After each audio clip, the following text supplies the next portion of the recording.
Okay.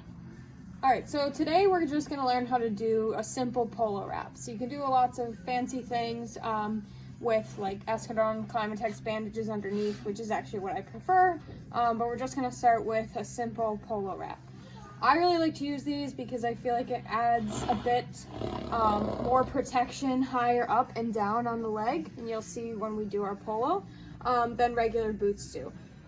Contrary to what a lot of people believe, they actually don't provide extra support or really any extra protection. That's not the point of them. It can help the horse from clipping the legs, from clipping the hind leg on top of the front leg. But other than that, they don't do much as far as support. So we're gonna start right in the middle, and I actually start with a little bit of the tail end right on the inside of the leg. You start wrapping down, and you just wrap that's about an inch down. So you wrap down. I like to do 4 times around. And so what you don't want to do is wrap completely underneath the fetlock. You wrap right up to it, and then you actually do 2 wraps on that same spot, and then you head back up. You make a little V in front, right in front of the leg. That's how you know you've done it correctly.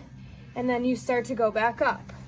Now these polos are slightly longer, so I don't leave as much space on my way back up because I don't want to end up with too much at the top, because you never want to end in the middle with your polo.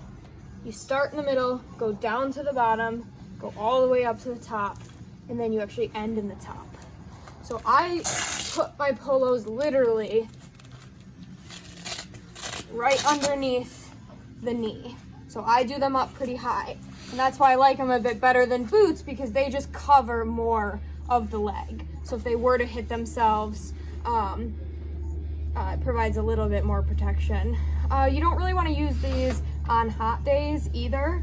I don't like using them. They just heat the horse's leg up. I wouldn't use them on trails or anything like that, or for jumping. There's too much of a chance that it could come undone, you know, and then your horse is tripping in it.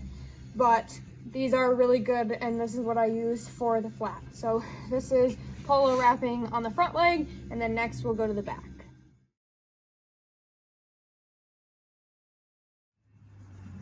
So now we're gonna look at the back leg. It's basically the same as the front. I just like to put it up a little bit higher. You'll see my wrap actually ends up right up here beneath the hock, okay? I like to tie the tail up first just so it doesn't get in the way. You're not pulling the tail out as you're doing the wrap. So same, we start again right in the middle. And you start a little bit on the inside, and then we start wrapping.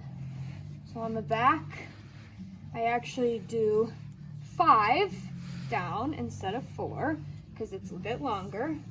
So the same thing where you don't want to go underneath the fetlocks. You can see the fetlocks right here. You don't want to drop underneath because then you'll be pulling on tendons. You wrap twice around the back,